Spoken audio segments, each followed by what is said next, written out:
Well, hello everyone. Good morning sa inyong lahat and welcome po sa ating gawain. At tayo po ay nagpapatuloy sa ating pag-aaral ng MP4 strategy. So, usong-uso ngayon ng karamdaman o sakit. So, ingat-ingat po tayo, no? Uso ang sipon, no? At anyway, tayo po ay patuloy na mag-aaral sa ating MP4 strategy at tayo ay nasa pangatlo ng session. Let me just change our okay. So we are talking about the MP4 strategy at kakatapos lang natin na pag-usapan yung go to the lost. So I hope na natutunan natin yan. We'll just review that in a little while. Ngayon po, ang pag-uusapan natin is bring seekers to Christ.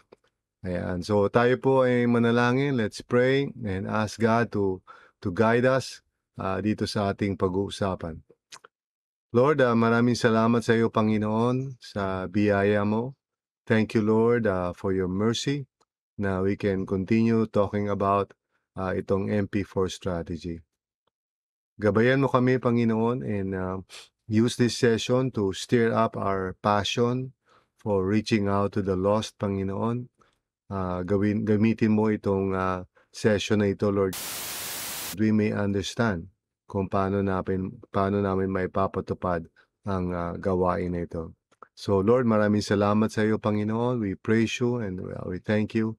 In Jesus' name, amen and amen. So, thanks be to God at ngayon po ay tayo ay dadako sa pinaka-session natin. Let me just work on this right now. Okay? So, purihin ng Panginoon. Ayan. So, that would give us a clearer picture, no?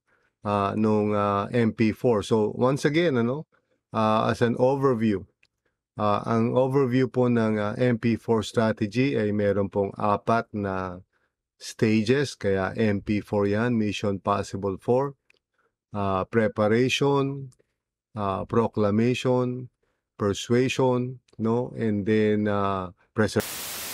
so napag-usapan na po natin yung preparation at yan yung generate new connections, tapos offer God's love in tangible saka intangible ways, no? Na-realize ko parang tongue twisting yun, intangible and in intangible ways. So anyway, so maybe I'll correct that in the future. So anyway, tayo po ay magpapatuloy dyan sa ating pinag-uusapan at ngayon naman dadako tayo sa tinatawag na proclamation, no? At yung proclamation po, ang acrostic natin dyan ay yung BRING o bring, no? We want to bring seekers to Christ. At yan ay acrostic na ang ibig sabihin po, yung letter B, let me see. Yan, okay. Letter B po is Real Life Bible Studies. Ayan po ang umpisa niyan. Tapos reveal personal testimonies. Pangatlo po ay invite to seeker sensitive events. Pangapat ay narrate the gospel. And then finally po ay a guide toward genuine conversion. So yan po yung overall na ginagawa natin. And ito po ay kung susundin natin yung schedule ng MP4 sa ikalawang buwan. So kung mag-umpisa tayo ng February sa MP4 natin for the preparation stage. Actually, we would start even earlier than that. No, January pa lang nag-uumpisa na tayo sa promotion. Tapos pagpasok po ng March, we hope to begin yung tinatawag na proclamation stage, no? So ating pag-usapan yan para maging malinaw sa bawat isa sa proclamation stage. So first, we would like to begin real life Bible studies. Okay? At para po dyan let's just read this passage, no, mula sa aklat ng Roma. So sa chapter 1, verse 16, sabi doon, I am not ashamed of the gospel because it is the power of God for the salvation of everyone who believes. First for the Jew, then for the Gentile. And then sa susunod na verse, for in the gospel, a righteousness from God is revealed, a righteousness that is by faith from first to last, just as it is written, the righteous will live by faith.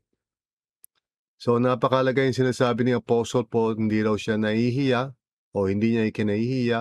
Ang gospel is the power of God for the salvation of everyone who believes. So napakalaga na yung paraan natin for reaching the lost ay talagang nakabase sa gospel. Kasi ang gospel lang po talaga ang magliligtas sa mga tao.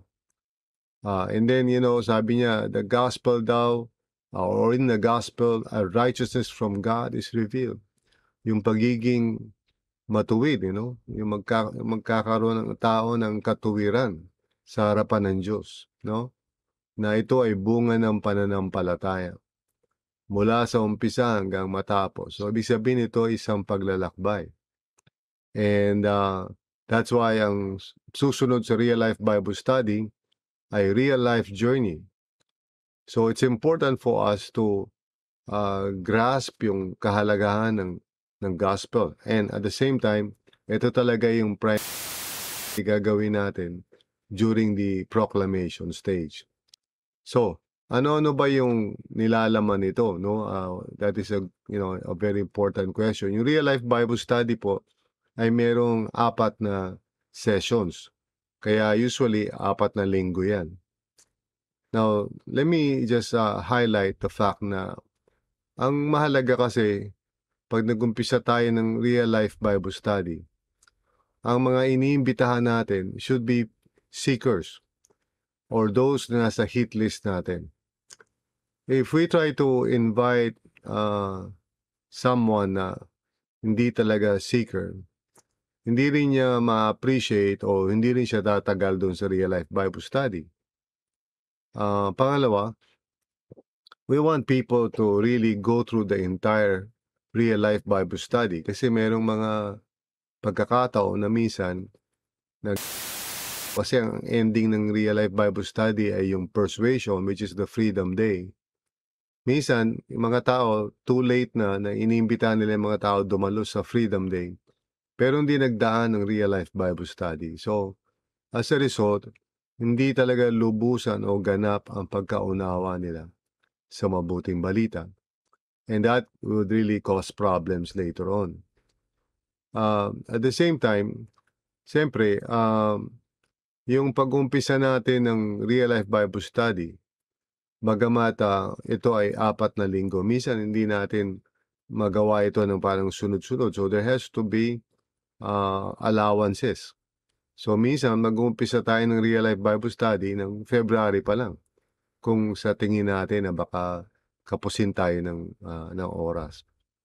And last but not the least, I would like to emphasize bago natin pag-usapan kung ano yung mga topics ng real important na sabihin natin dun sa mga dadalo, no, sa real life Bible study na talagang hanggang 4 lang ito. Which means they are not committing themselves sa tuloy-tuloy na Bible study. So hindi ito parang tuloy-tuloy na Bible study. Ito ay 4 na pagtitipon lang, 4 na pag-aaral lamang at pagkatapos noon ay tapos na. So you might be wondering, bakit ganun? Well, una sa lahat, we want to really make sure na only those who are interested to take a step of faith, yung talagang maging mananampalataya, ang magpapatuloy talaga, no? At we also want to make sure na hindi po parang naoobliga yung mga ibang mga tao committed to follow through.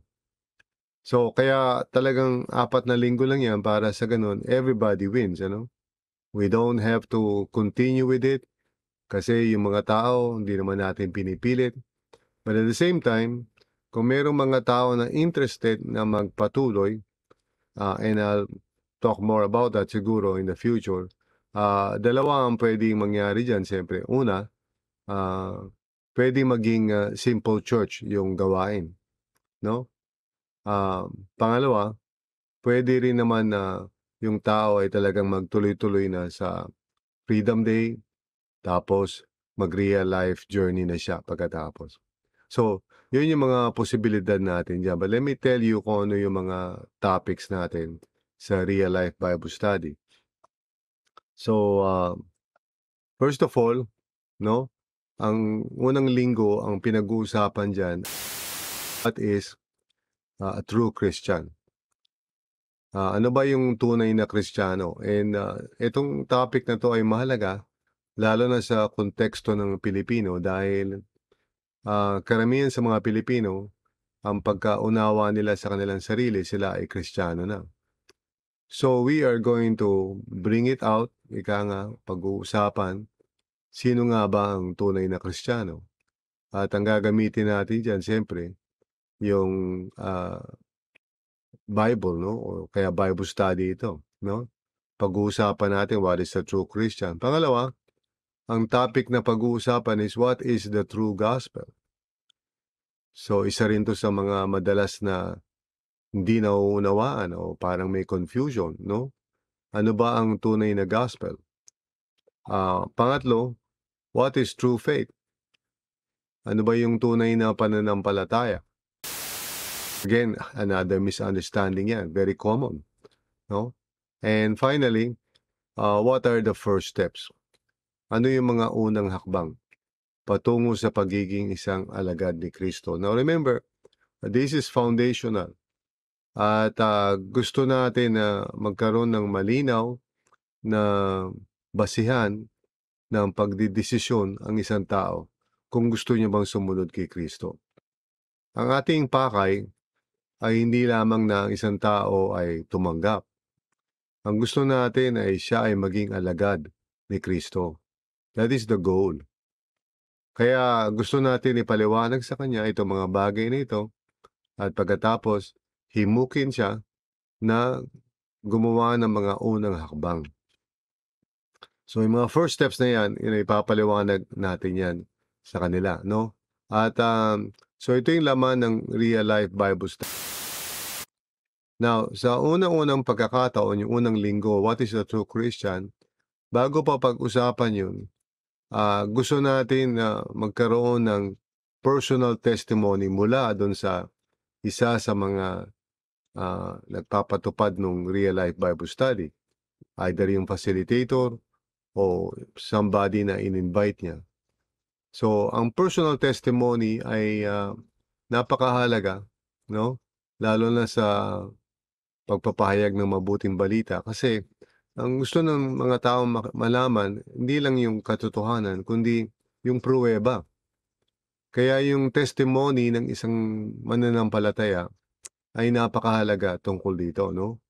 Yung kanyang patotoo. Now, bago ko paliwanag kung paano ba nagbibigay ng personal testimony, let me read muna itong sa Galatians, chapter 1, starting sa 13. Sabi niya, "For you have heard of my previous way of life in Judaism, how intensely I persecuted the church of God and tried to destroy it." So the Apostle Paul was talking about his former life. No? At ang sabi niya ngayon, "I was advancing in Judaism beyond many Jews of my own age and was extremely zealous for the traditions of my fathers." So here's Paul, nagpapatotoo siya, nagbibigay siya ng personal testimony niya kung ano yung kanyang background. Tapos sabi niya, "But when God, who set me apart from birth and called me by His grace, was pleased to reveal His Son in me so that I might preach Him among the Gentiles, I did not consult any man, no, nor did I go up to Jerusalem to apostles before I was, but I went immediately into Arabia and later returned to Damascus. So si Paul was telling about paano niya na-encounter si Christ. Paano siya na born again, no? Ano yung nangyari? Ano yung mga detalye nun? At sabi niya sa susunod, then after 3 years, I went up to Jerusalem to get acquainted with Peter and stayed with him 15 days. Okay? I saw none of the other apostles, only James, the Lord's brother. Okay? I assure you before God that what I am writing you is no lie. Sorry. So, si Paul, patuloy siya sa kanyang patotoo. Sabi niya, later I went to Syria and Cilicia. I was personally unknown to the churches of Judea that are in Christ. They only heard the report. The man who formerly persecuted us is now preaching the faith he once tried to destroy. No? And then finally, and they praise God because of me. So dito makikita natin yung paraan o yung paano nagbibigay ng personal testimony ang isang mananampalataya. So let me give you an outline, okay? So una sa lahat, okay? Paliwanag mo o explain mo, i-share mo your life before Christ. Ano ka ba noon nung wala ka pa kay Kristo? No, katulad ni Pablo, no, describe niya na siya ay very zealous noon, galit siya sa church and he was persecuting the church, etc. Okay? Now, pagkatapos mo ikwento yung your life before Christ, naman how you came to know Christ. Paano mo siya nakilala? And be detailed about that, no? Kasi mahalaga 'yun. Ano yung mga nangyari patungo dun sa event na 'yon na you turned your life to Christ and you surrendered your life to Christ. And then last but not the least, no? Changes you've experienced since you came to know Christ. Ano yung mga pagbabago nangyari sa buhay mo? No? You don't want to come across na perfect ka na, siyempre, hindi naman ganon. Pero gusto mong sabihin, ito yung mga nangyari sa buhay ko simula nung nakilala ko si Kristo. Yun, mahalaga yun. Kasi gusto malaman ng mga tao kung totoo ba yung mabuting balita sa buhay mo. So, when we begin yung Real Life Bible Study, at ang unang topic natin, what is the true Christian? Mahalaga na merong mag-testify sa kanilang kaligtasan. So, ito yung ginagawa sa unang-unang linggo. Okay? Now,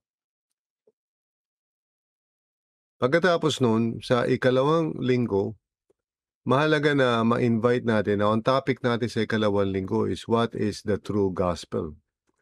So, mahalaga na during that particular week or bago pa dumating yung Bible study,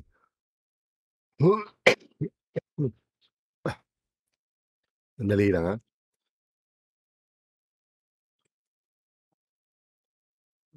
So, bago pa dumating yung pagkakataon na mag-aaral kayo ng what is the true gospel, no? Mahalaga na na magkaroon ng parang seeker sensitive event, no? Now, kung babasahin natin tong Acts chapter 2 verse 46, makikita yung connection no? Sabi sa verse 46, no? Every day they continued to meet together in the temple courts. They broke bread in their homes and ate together with glad and sincere hearts, praising God and enjoying the favor of all the people. And the Lord added to their number daily those who were being saved. So very important na yung natin, strategy natin should involve some form of connection sa body of Christ. Kaya gagawa tayo ng seeker-sensitive events sa pangalawang linggo natin upang maimbitahan natin yung mga umaattend sa Real Life Bible Study sa mga gawain na ganito para magkaroon na sila ng karanasan, no? So ano-ano ang mga highlights ng isang seeker-sensitive event? Una, it must be sensitive to seekers, no? Kaya tinawag na seeker sensitive yan. Ibig sabihin, hindi tayo dapat churchy. Dapat yung event na yan ay naka-design in such a way na magiging at ease naman yung mga tao na hindi pa sanay sa church. So, ang mga effective na seeker-sensitive events would be a gathering sa bahay, kainan, you know, um, anumang pagtitipon na lay low lang. Hindi masyadong, mapupuwersa yung mga seekers na parang magiging churchy na sila agad. So, yan, dapat sensitive tayo dyan. Pati yung mga lingwahe, yung mga words, kung may awitan, sensitive tayo. We don't want to alienate yung mga hindi mananampalataya na ma-feel nila na parang nasi.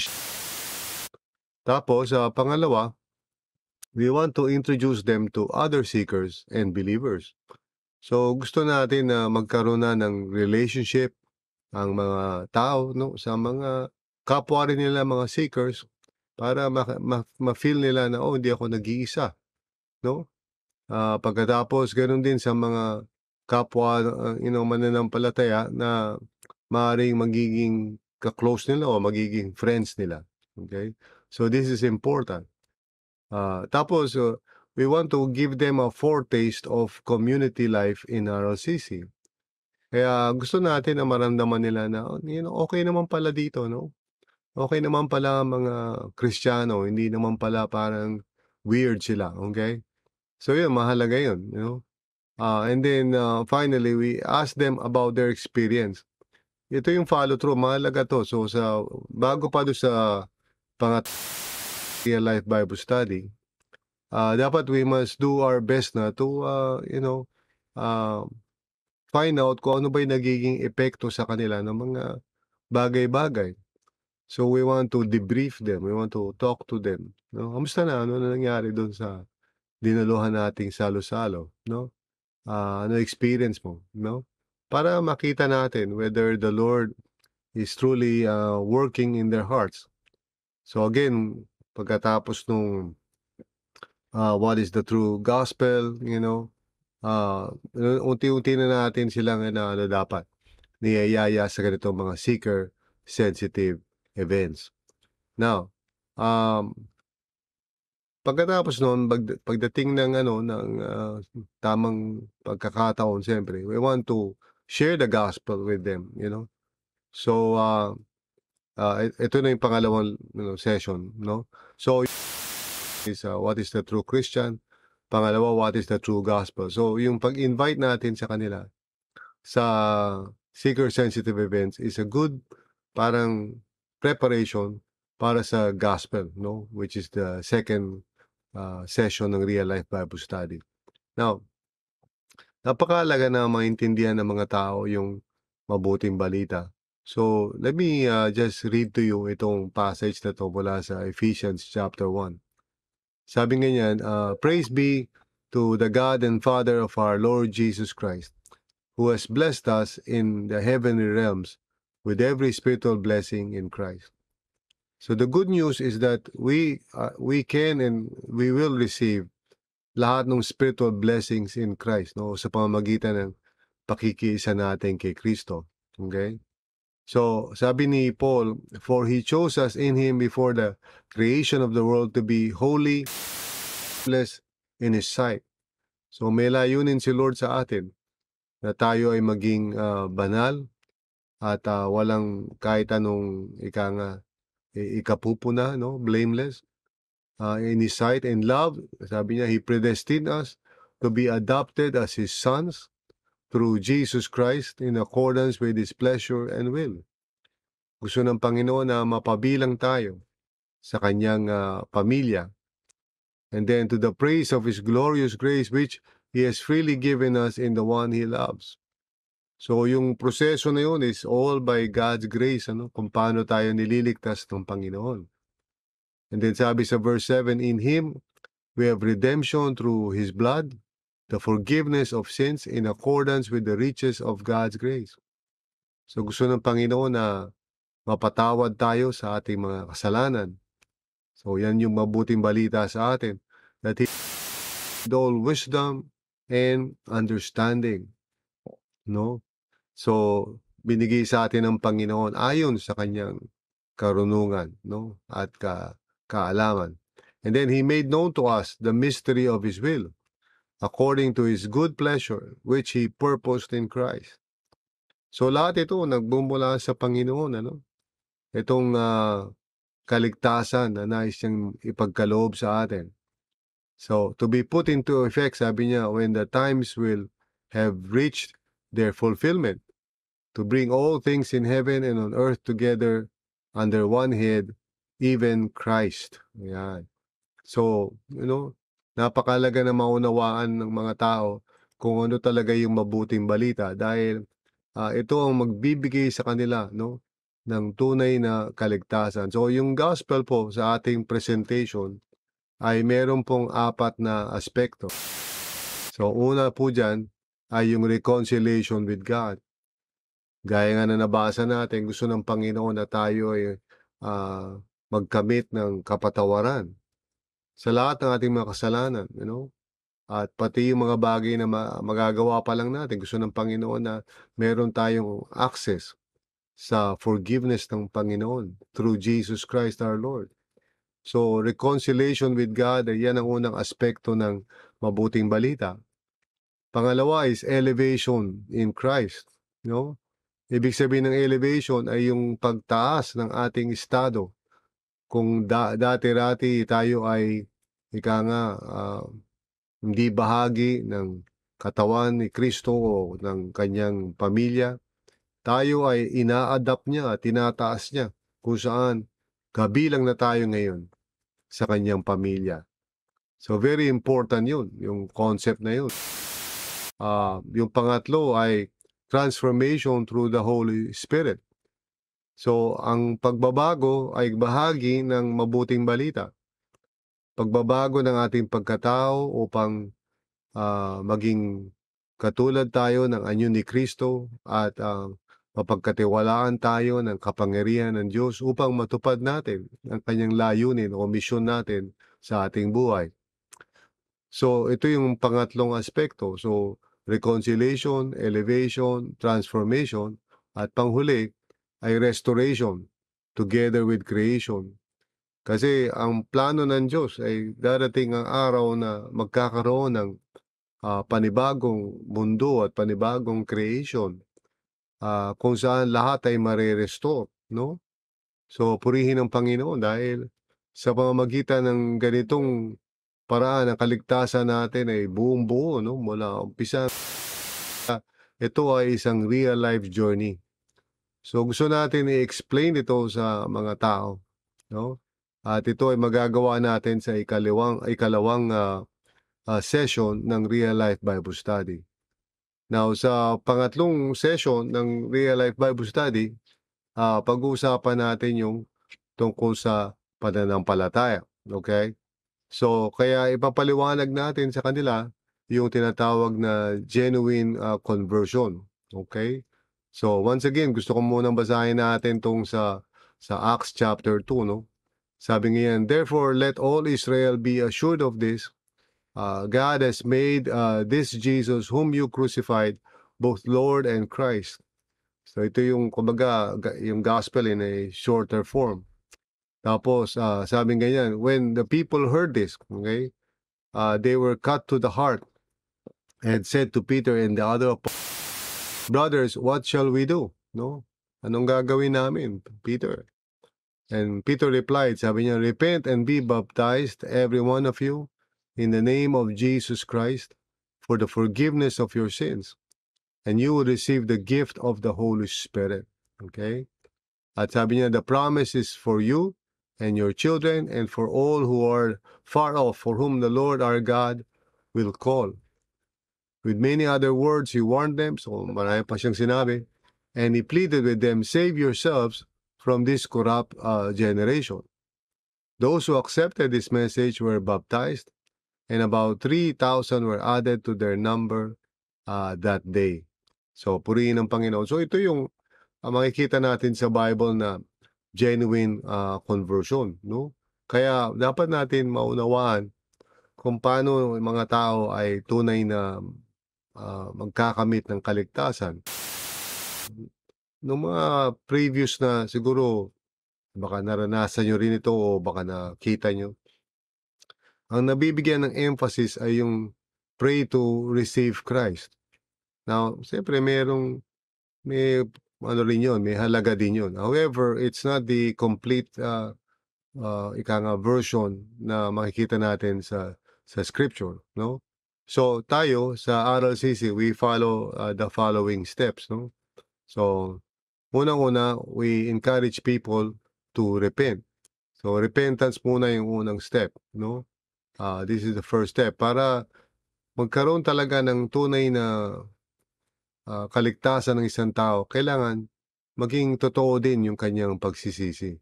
So we explain that, lalo na sa Freedom Day. Pinapaliwanag natin 'to, no, sa Freedom Day. So pag-uusapan pa natin yung Freedom Day, no, sa ah, susunod nating kwan. Tapos trust in Jesus as Savior and Lord. Again, this is a very important matter. Kaya yung third session natin, what is true faith, hopefully would explain, no, kung ano yung ibig sabihin ng manampalataya kay Jesus. Okay. Tapos pang-apat is water baptism. So, imbis na sabihin natin sa mga tao, mag-pray kayo to receive Christ, we invite them to be water baptized. Yan po yung paraan natin sa RLCC. Kasi we believe na yung water baptism is how a person can really express yung kanyang faith, no? Bodily. Hindi lang sa pamamagitan ng prayer. So, sa pamamagitan ng water baptism, he or she would now be able to express yung kanilang repentance as well as yung trust nila kay Jesus Christ. Ay yung baptism of the Holy Spirit. So we believe in the laying of hands upang sa ganun matanggap ng mga tao ang Holy Spirit into their lives. Now, sometimes, of course, bago pa tayo mag-lay hands, people receive the Holy Spirit. Hindi naman natin kontrolado yun, no? But more often than not, ito ay sa pamagitan ng laying of hands that people receive the gift of the Holy Spirit. The gift of the Holy Spirit, of course, is ito yung patotoo from God's point of view na tinatanggap niya yung mananampalataya at ini-elevate niya na into the status of pagiging anak ng Panginoon. So, kaya yung seal of sonship niya or daughtership, kung babae yan, ay yung sa pamamagitan ng Holy Spirit. The Holy Spirit is the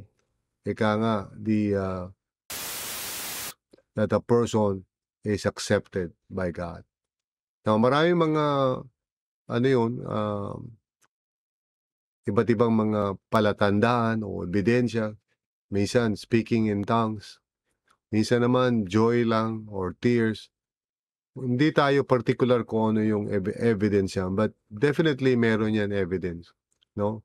At yung evidence na yun nakikita ng mga tao as well as nararamdaman at nalalaman ng taong involved.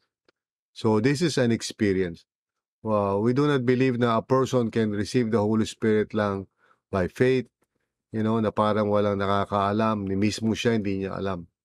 So we don't believe in that kind of teaching.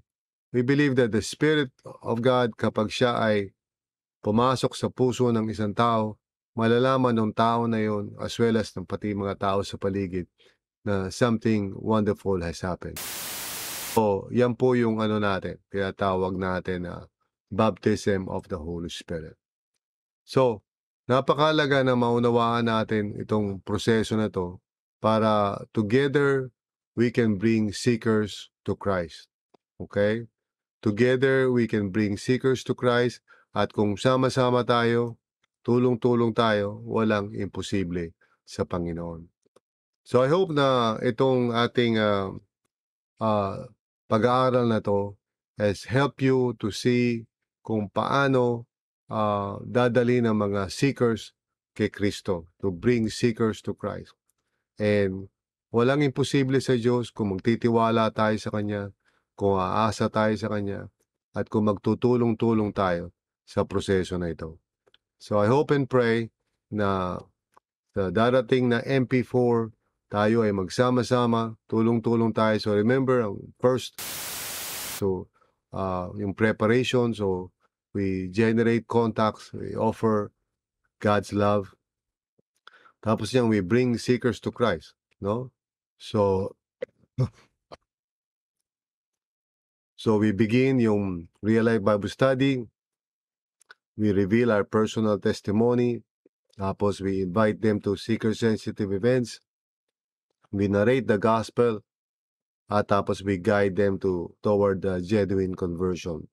So sa loob ng isang buwan, habang ginagawa natin yung Real Life Bible Study, we follow yung acrostic BRING.